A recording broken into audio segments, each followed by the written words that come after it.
अस्सलाम वालेकुम व्यूअर्स, उम्मीद करता हूँ आप तमाम खैरियत से होंगे। जैसा कि आप लोग जानते हैं, हम इस प्लेटफॉर्म पर क्लास 9 मैट्रिक की फिजिक्स और मैथ डिस्कस करते हैं। अगर मैं अपने लास्ट लेक्चर की बात करूँ तो लास्ट लेक्चर जो है मैंने इंट्रोडक्शन ऑफ सेट्स के नाम से जो है अपलोड किया था। ठीक है, पहले 2 लेक्चर्स में सिर्फ और सिर्फ मैंने आपको जो है सेट का इंट्रोडक्शन दिया था।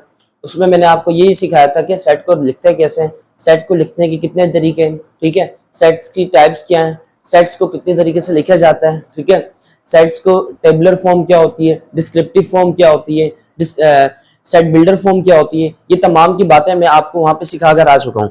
अगर आप लोग चैनल पे नए हैं तो चैनल को काइंडली सब्सक्राइब कर लें, और अगर आपने जो है इससे पिछले की वीडियोस नहीं देखी, यानी कि इंट्रोडक्शन ऑफ सेट्स की, तो मेरी आप लोगों से एक रिक्वेस्ट है कि पहले आप जाएं वो वीडियोस देखें, उसके बाद इस वीडियो पर आइएगा। ठीक है, तो आज की क्लास में मैं जो है आपको बकायदा एक्सरसाइज 17.1 स्टार्ट करवाने जा रहा हूँ।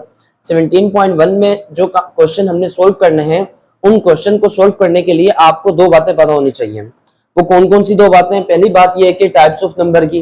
टाइप्स ऑफ नंबर से मुराद यानी कि आप लोगों ने बचपन में पढ़ रखा है कि इवन नंबर क्या होता है, ऑड नंबर क्या होता है, प्राइम नंबर क्या होता है, इंटीजर्स क्या होती है, ये तमाम की तमाम नंबर्स आप लोगों ने पढ़ रखे हैं। ठीक है, तो एक मरतबा मैंने आपके सामने लिख दिए, एक मरतबा इसको गो थ्रू कर लीजिए कि टाइप्स ऑफ नंबर में सबसे पहले आता है होल नंबर आता है। ठीक है, होल नंबर क्या होता है? वो तमाम नंबर जो सिर्फ 0 से स्टार्ट हो, वो ऐसा नंबर जो 0 से स्टार्ट हो उसे हम क्या कह रहे होते हैं?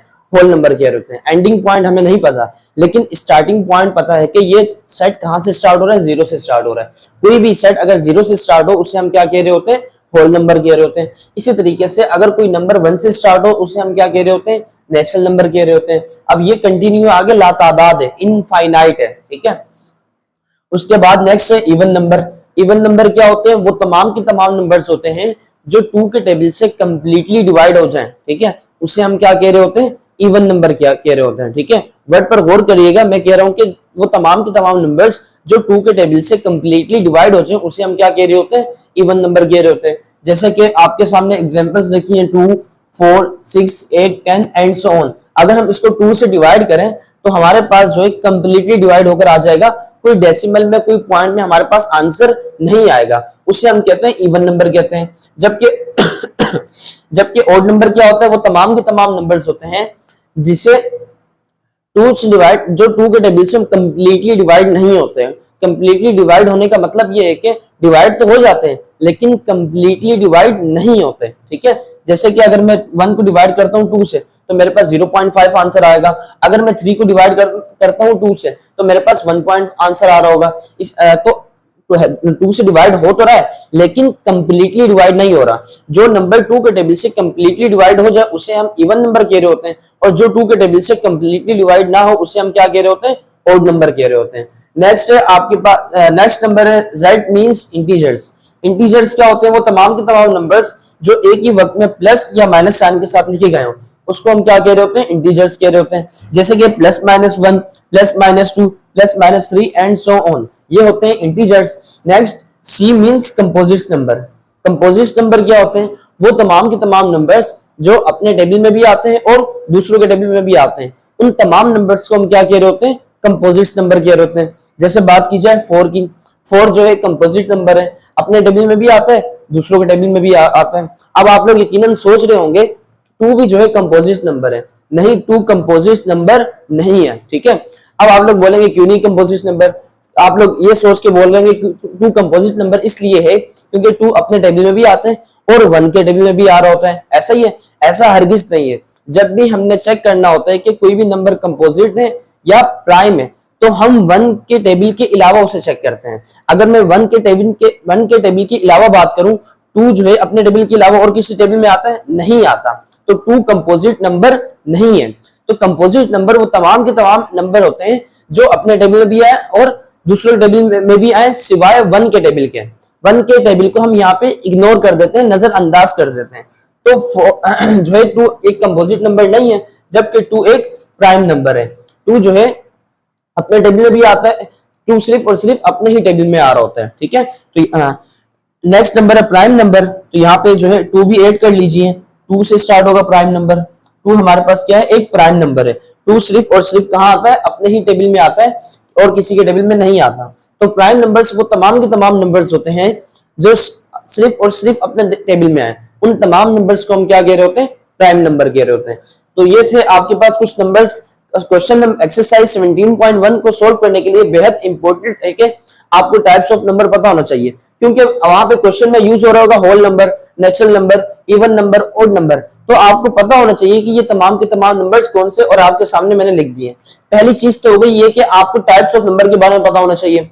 दूसरी चीज ये कि आपको जो है सेट को लिखने के कितने अंदाज हैं, ये इसके बारे में पता होना चाहिए। अगर मैं आपको बताऊं कि सेट को लिखने के कितने अंदाज होते हैं, तो मैंने इंट्रोडक्शन वीडियो में बहुत डिटेल में बताया हुआ है कि सेट को लिखने के कितने अंदाज होते हैं। ठीक है, तो सेट को लिखने की अगर मैं बात करूं तो सेट को लिखने के कितने अंदाज होते हैं, 3 अंदाज होते हैं।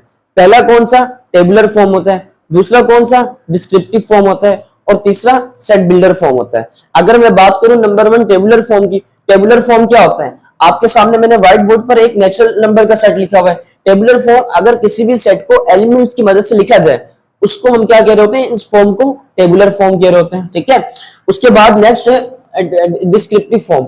जो वर्ड है डिस्क्रिप्टिव, इस पर गौर करें तो इसका मतलब क्या होता है, इसका मतलब ये होता है कि आपके पास जो है बयान करना। ठीक है, जैसे आप लोगों ने बचपन में पढ़ा रखा है डिस्क्राइब द फॉलोइंग। डिस्क्रिप्टिव का मतलब क्या होता है, बयान करना। Descriptive form. अब डिस्क्रिप्टिव फॉर्म क्या होती है,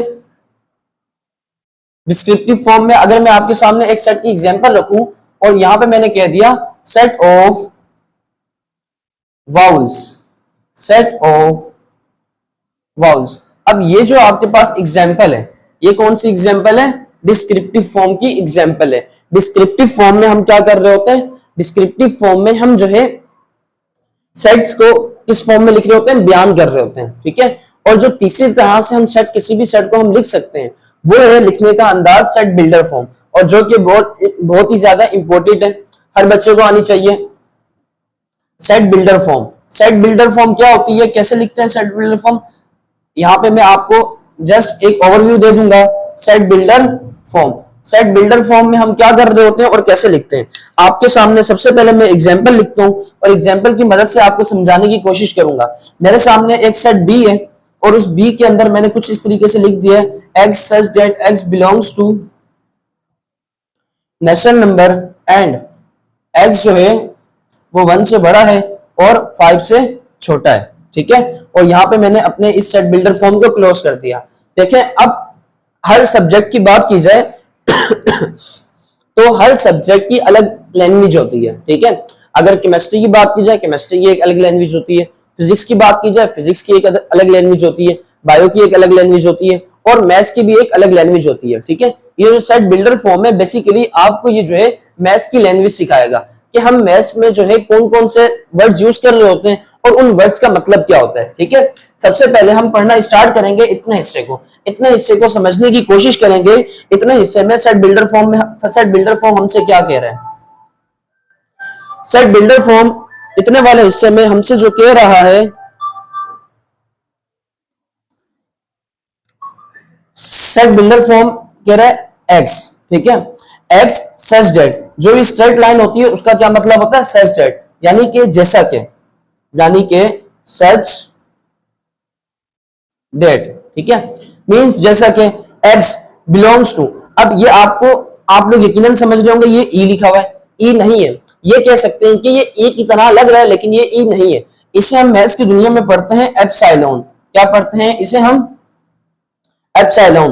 दो आपके सामने लेटर आ गए, पहला स्ट्रेट लाइन, जब भी मैथ्स में स्ट्रेट लाइन आएगी उसे हम क्या पढ़ेंगे, सच दैट, जिसका मतलब क्या होता है, जैसा कि। और दूसरा आपके पास आ गया ये ई की तरह बना हुआ सिंबल, जिसका मतलब क्या होता है, एप्सिलॉन। एप्सिलॉन मींस ताल्लुक होना। ठीक है, बिलोंग्स टू, ताल्लुक होना। ये आपके पास क्या बता रहा है, एक्स के ताल्लुक को बता रहा है। कह रहा है X such that X belongs to N. N आपको मैंने अभी बताया, एन का ताल्लुक किससे होता है, नेचुरल नंबर से। तो इतने हिस्से में हमें ये बात समझ आई, ये जो x है, x कोई भी नंबर हो सकता है और उसका ताल्लुक बता रहा है, ताल्लुक किसके साथ है, नेचुरल नंबर के साथ है। ठीक है, उसके बाद अगर हम इतने हिस्से को स्टडी करने की कोशिश करें, अब आपके सामने ये क्या बना हुआ है, उल्टा वी बना हुआ है। अगर मैथ्स में कहीं भी उल्टा वी आ जाए उसका मतलब क्या होता है, एंड। उसका क्या मतलब होता है, एंड होता है, ठीक है। तो इसका मतलब होता है एंड। और कह रहे हैं कि एक्स जो है बड़ा है किससे, 1 से, और एक्स छोटा है किससे, 5 से।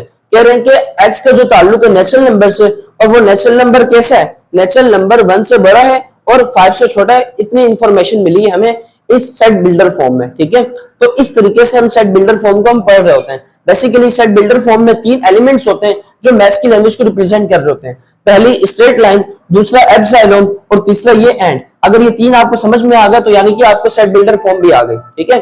सेट बिल्डर फॉर्म में हम बेसिकली यही कर रहे होते हैं। तो इसमें जो है अभी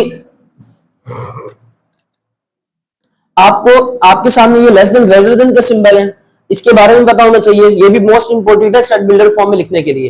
पहली जो मोस्ट इंपोर्टेंट चीज है सेट बिल्डर फॉर्म को समझने के लिए, इन 3 लेटर्स के बारे में पता होना चाहिए। स्ट्रेट लाइन का मतलब क्या होता है, एप्सिलॉन का मतलब क्या होता है, और एंड का मतलब क्या होता है। और जो दूसरी चीज है उसका मतलब, उसका दूसरी चीज ये है कि आपको जो है इस लेस देन और ग्रेटर देन के साइन के बारे में पता होना चाहिए। आप इसको भी जो है आप लोग क्लास 9 में पढ़कर आ चुके हो, लेकिन यहाँ पर मैं दोबारा रिवाइज करवा देता हूँ। अब यहाँ पर मैंने लिख दिया, इसे इस तरह लिख दिया, ठीक है। अब देखें, हमेशा याद रखना, ये जो आपके पास ये क्या है, इसका मुंह है, और यहाँ पर इसका मुंह क्या है, बंद है। जो बंद वाली साइड होती है, जो इसका मुंह बंद होगा, वो साइड कैसी होगी, क्लोज की होगी। और जहां पे इसका वो साइड कैसी होगी, लेस की होगी। और जिस तरफ इसका मुंह खुला हुआ होगा वो साइड कैसी होगी, ग्रेटर की होगी, यानी कि ज्यादा की होगी। अब हमें ये बता रहे हैं कि 5 जो है ज्यादा है और x जो है कम है, लेस है, यानी कि x जो है छोटा है और 5 क्या है, बड़ा है। लेस मीन कम और ग्रेटर मीन ज्यादा। x जो है छोटा है और 5 जो है बड़ा है, या हम इससे ऐसा भी कह सकते हैं 5 बड़ा है और x छोटा है, ठीक है। एक और एग्जांपल देख लें। अगर मैं इसको इस तरीके से बनाऊं, और अब हमें क्या पता लग रहा है, हमें यह पता लग रहा है y जो है बड़ा है और 6 जो है छोटा है, क्योंकि जिस तरफ इसका मुंह खुला होगा वो साइड कैसी होगी, ग्रेटर की होगी, और जिस तरफ इसका मुंह बंद होगा वो साइड कैसी होगी, लेस की होगी। तो यहां पर ये बता रहा है y बड़ा है किससे, 6 से, और 6 छोटा है किससे, y से, ठीक है। यहां तक कहानी समझ में आ रही है।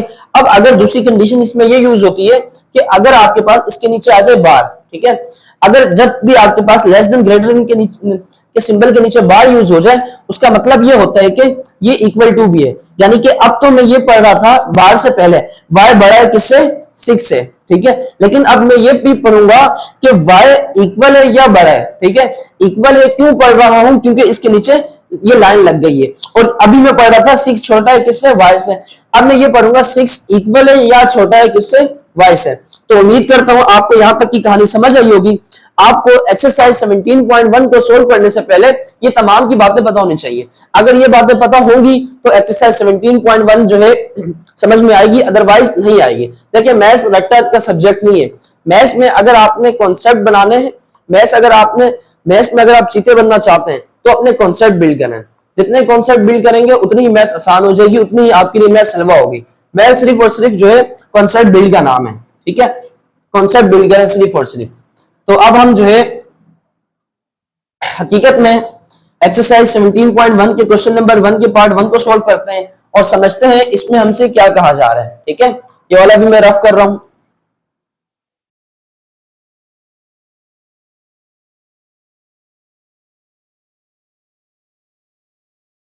एक्सरसाइज 17.1 के क्वेश्चन नंबर 1 के पार्ट 1 में आपसे कह रहे हैं, सबसे पहले क्वेश्चन में आपसे कहा जा रहा है right the following sets in tabular form. आपने दर्ज झेल सेट्स को टेबुलर फॉर्म में लिखना है, ठीक है। टेबुलर फॉर्म में यानी कि एलिमेंट्स की फॉर्म में आपने सेट को लिखना है, ठीक है। तो सबसे पहले मैथ्स का एक असूल है कि आपके पास जो भी क्वेश्चन है आपने उस क्वेश्चन को एज इट इज उतारना है, ठीक है। तो यहां पर जो है मैं सबसे पहले एक मरतबा एज इट इज क्वेश्चन को उतार दूंगा। मेरे पास एक सेट ए है और ये मेरे पास जो है set of all integers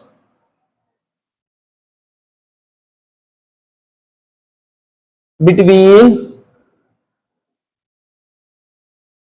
-3 and +3। क्या कहा गया आपसे कि आपने जो है इसको लिखना है किस फॉर्म में, इसको टेबुलर फॉर्म में लिखना है। और आपको अगर मैं आपसे सवाल करूं ये किस फॉर्म में गिवन है, ये डिस्क्रिप्टिव फॉर्म में गिवन है। डिस्क्रिप्टिव फॉर्म क्या होती है, जिसमें हमें बयान किया गया हो, इसमें क्या किया, बयान किया गया, तो कोई मसले की बात नहीं है। सबसे पहले सेट ए सेट, इसका जो नाम है एजिटिव आ गया। अब हमें पता है कि हमने दरमियान वाले सेट लिखने हैं, between set of all integers between -3 and +3। -3 और +3 के दरमियान में जितने भी इंटीजर्स हैं वो तमाम की तमाम लिखना है। अब हमें पता है कि -3 के बाद क्या आता है, -2, कॉमा -2 के बाद -1 और उसके बाद 0, उसके बाद 1 और उसके बाद 2। ये आपका आंसर हो गया। क्या आपने set of integers between -3 and +3 लिख दिए। अब इसी तरीके से अगर मैं क्वेश्चन नंबर 1 के पार्ट 2 को सॉल्व करूं, तो क्वेश्चन नंबर 1 के पार्ट 2 में आपसे क्या कहा जा रहा है,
क्वेश्चन नंबर 1 के पार्ट 2 में आपसे कहा जा रहा है set of composite number less than 11। आपने कंपोजिट नंबर का सेट लिखना है जो 11 से छोटा हो। अब सेट ऑफ कंपोजिट नंबर क्या होते हैं आपको मैंने बता दिया, सेट ऑफ कंपोजिट नंबर क्या होते हैं। तो आइए इनका सेट लिखते हैं, ठीक है। कंपोजिट नंबर जो अपने टेबल में भी है और अपने टेबल में भी है और दूसरों के टेबल में भी है, ठीक है। अब 2 कंपोजिट नंबर नहीं है, 2 सिर्फ और सिर्फ अपने टेबल में आता है। 4 कंपोजिट नंबर है, 6 कंपोजिट नंबर है, इसी तरीके से 8 कंपोजिट नंबर है, 9 कंपोजिट नंबर है, 10 कंपोजिट नंबर है, और ये आपका फाइनली आंसर आ गया। हमसे कहा गया था लेस देन 11, 11 से छोटे, तो हमने लिख के बता दिए 11 से छोटे ये कंपोजिट नंबर है, ठीक है। ये आपके पास 2 पार्ट हो गए। अब इसी तरीके से क्वेश्चन नंबर 1 के पार्ट 3 में आपसे आपको जो सेट गिवन है, एक सेट सी गिवन है, और इसमें जो है X such that x belongs to odd number and sorry x belongs to prime number and जो प्राइम नंबर है 5 से बड़ा है और 13 से छोटा है या इक्वल है। अच्छा जी, अच्छा तो अब मैं यहाँ पे एक और मरतबा क्वेश्चन को नहीं उतार रहा, डायरेक्ट सोल्व करवा रहा हूं, लेकिन आप लोगों ने जो है सोल्व उतारना है, ठीक है। इसमें आपसे क्या कह रहे हैं, एक्स सेट जेड, अब ये आपके पास आ गया, सेट बिल्डर फॉर्म में आ गया, ठीक है। इसको हमने लिखना है टेबुलर फॉर्म में। देखें जो काम का हिस्सा होता है टेबुलर फॉर्म में वो इतना काम का हिस्सा होता है, कितना, इतनी बात ये काम की होती है। ये सारा का सारा फजूल पार्ट होता है, ठीक है। सारा का सारा कौन सा पार्ट होता है, फजूल किस्म का हिस्सा होता है। काम की बात यहाँ पे कही गई होती है। अब देखिए यहाँ पे आपके पास क्या कह रहे हैं, एक्स एक नंबर है और एक्स का ताल्लुक किससे, प्राइम नंबर से, ठीक है।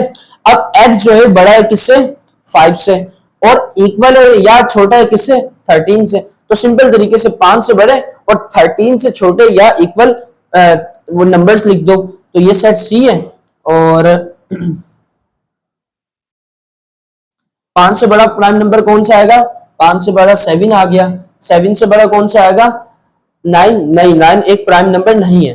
9 से 9 के बाद 11 आएगा, 11 के बाद 13 आएगा। अब देखें यहाँ पे मैं 13 क्यों लिख रहा हूँ, ये बात आपको काबिल गौर है। ये इसलिए 13 लिख रहा हूं क्योंकि यहाँ पे क्या लगा हुआ है, बार लगा हुआ है। जब भी ये बार आ जाए उसका क्या मतलब होता है, इक्वल टू। ये चीज हमेशा याद रखनी है।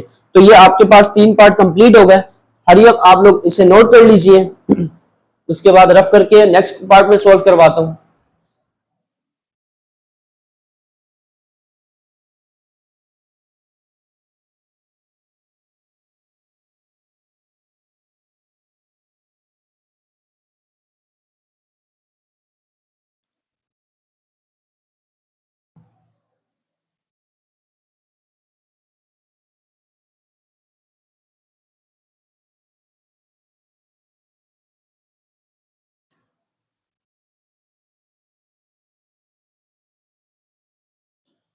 क्वेश्चन नंबर 1 का पार्ट 4, इसमें आपके पास एक सेट डी है।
क्वेश्चन नंबर 1 के पार्ट 6 में आपसे कह रहे हैं, आपको ये एक सेट बिल्डर फॉर्म में गिवन है, आपने इसको टेबुलर फॉर्म में कन्वर्ट करना है।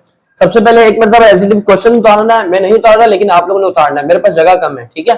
उसके बाद जो है आपने क्या करना है, पहले समझना है कि आपने y का ताल्लुक किससे, ओड नंबर से, और ओड नंबर कैसा है, ओड नंबर जो है 7 से बड़ा है और 17 से छोटा है। तो आपने 7 से बड़ा ओड नंबर और 17 से छोटा ओड नंबर लिख लेना है, ठीक है। ओड नंबर क्या होते हैं, जो 2 के टेबल से कंप्लीटली डिवाइड ना हो, उन तमाम नंबर्स को हम क्या कह रहे होते हैं, ओड नंबर्स कह रहे होते हैं। 7 से बड़ा ओड नंबर कौन सा है, 8 तो 2 के टेबल से कंप्लीटली डिवाइड हो जाता है, यानी कि अगर हम 8 को डिवाइड करें तो हमारे पास आंसर क्या आ जाएगा, 4 आ जाएगा। यानी कि 2 ने इस 8 को क्या कर दिया, कंप्लीटली डिवाइड करके दे दिया। क्या 9 एक ओड नंबर है, यस 9 एक ओड नंबर है। जब मैं 9 को 2 से डिवाइड करूंगा तो मेरे पास आंसर क्या आएगा, 4.5 आएगा। यानी कि 2 ने डिवाइड तो किया है लेकिन कंप्लीटली डिवाइड नहीं किया। तो जो 2 के टेबल से कंप्लीटली डिवाइड ना हो उसे हम क्या कहते हैं, ओड नंबर कह रहे होते हैं। 9 एक ओड नंबर है, 11 एक ओड नंबर है, 13 एक ओड नंबर है, 15 एक ओड नंबर है। क्या 16 ओड नंबर है, नहीं। 17 आएगा, नहीं आएगा। हमने जो है 7 से बड़े और 17 से छोटे लिखने थे, ये हमने लिख दी और यही हमारा आंसर आ गया, ठीक है।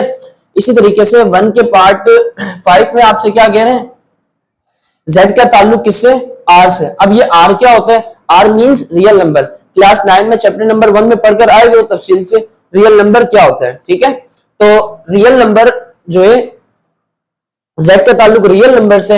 अब एक काम करते हैं, ये जो स्क्वायर आ रहा है पहले से स्क्वायर को कैंसिल करते हैं, खत्म कर देते हैं, ठीक है। कैसे खत्म करेंगे, सबसे पहले एक मरतबा एज इट इज सेट को उतार दिया हमने, ठीक है। और z स्क्वायर, अब मुझे पता है 1 to 1 किसका स्क्वायर है, 11 का स्क्वायर है। 11 का स्क्वायर क्या आएगा, 1 to 1 आएगा। तो 1 to 1 की जगह मैंने क्या लिख दिया, 11 का स्क्वायर लिख दिया। तो सिंपल तरीके से 11 से 11 कैंसिल हो जाएगा और मेरे पास जो है सिंपल तरीके से क्या बच जाएगा, z such that z belongs to real number. और ये रियल नंबर कैसा है, एक 11 है। अब देखिए, अब पढ़ते हैं। अब हमने अपने क्वेश्चन को बना दिया आसान। स्क्वायर था, हमें समझ में नहीं आ रहा था ये इसके ऊपर स्क्वायर क्यों आ रहा है, तो स्क्वायर से स्क्वायर कैंसिल कर दिया हमने, तो हमारे पास जो है अब आ गया। अब इसे पढ़ते हैं, z का ताल्लुक किससे, रियल नंबर से, और वो रियल नंबर किसके इक्वल है, 11 के इक्वल है। अब हमें पता है कि प्लस में भी रियल नंबर होते हैं और माइनस में भी होते हैं, तो हम क्या कर देंगे, इसे 11 को एक मरतबा प्लस में लिख देंगे और एक मरतबा हम इसे माइनस में लिख देंगे, यही हमारा फाइनली आंसर आ जाएगा, ठीक है। इस क्वेश्चन का लास्ट पार्ट है। लास्ट पार्ट में आपसे क्या कहा जा रहा है कि P such that P belongs to Q। अब ये Q क्या होता है, Q means rational number. Q का ताल्लुक किससे, रेशनल नंबर है। अब P and P square is equals to 1, ठीक है। P square is equals to 1। ये चैप्टर क्लास 9 की बहुत ज्यादा याद दिलाएगा आपको, ठीक है, टेंशन नहीं लेनी। तो आप लोग एक आइडेंटिटी पढ़कर आए हुए हो, आयोटा स्क्वायर इक्वल है किसके, -1 के, ठीक है। अब देखिए यहाँ पे जो आपके पास जो यहाँ पे पी स्क्वायर इक्वल है किसके, 1 के, ये जो है आपके पास -1 इसके इक्वल, ये आपके पास किसके इक्वल है, आयोटा स्क्वायर के इक्वल है -1, ठीक है। और आयोटा स्क्वायर है कैसा नंबर, इमेजिनरी पार्ट है, इमेजिनरी नंबर है ना आयोटा स्क्वायर, यानी कि इसका कोई हकीकत से ताल्लुक नहीं है। तो सेट्स में हम हकीकी नंबर पढ़ते हैं, गैर हकीकी या अनरियल या जो है कॉम्प्लेक्स नंबर्स नहीं पढ़ते। तो बेसिकली यहाँ पे जो है पी का जो ताल्लुक है वो पी स्क्वायर किसके इक्वल है, -1 के इक्वल है, और -1 किसके इक्वल होता है, आयोटा स्क्वायर के इक्वल होता है, ठीक है। तो यहाँ पर जो है जब मैं -1 को आयोटा स्क्वायर की जगह पुट करूंगा तो पी इक्वल आ जाएगा किसके, आयोटा के। तो आयोटा हमारे पास कौन सा नंबर है, एक इमेजिनरी नंबर है, सेट्स में हम रियल नंबर पढ़ते हैं। इसका जो आंसर आएगा वो आएगा आपके पास एम्प्टी सेट आएगा, यानी कि इसको हम जो है हम इसको टेबुलर फॉर्म में नहीं लिख सकते। क्यों नहीं लिख सकते, क्योंकि बेसिकली इसका जो आपके पास ओवरऑल आंसर आएगा वो क्या आ रहा होगा, आयोटा आ रहा होगा। तो ये थी आज की वीडियो। अगर आप लोगों ने यकीनन कुछ ना कुछ सीखा है तो लाजमी जो है इस चैनल को लाइक करें, शेयर करें और अपने स्कूल और कॉलेजेस के फ्रेंड तक पहुंचाएं। और अगर आप हमें कोई एडवाइस देना चाहते हैं चैनल से रिलेटेड, लेक्चर से रिलेटेड या कोई भी ऐसी एडवाइस, तो यकीनन आप जो है कमेंट सेक्शन में बता सकते हैं। और अगर आपको इसमें कोई भी किसी भी किस्म का कोई भी सवाल है तो लाजमी जो है पूछें, इंशाल्लाह पूरी कोशिश करेंगे आपके जवाब देने की। मिलते हैं आप लोगों से नेक्स्ट वीडियो में। अल्लाह हाफिज।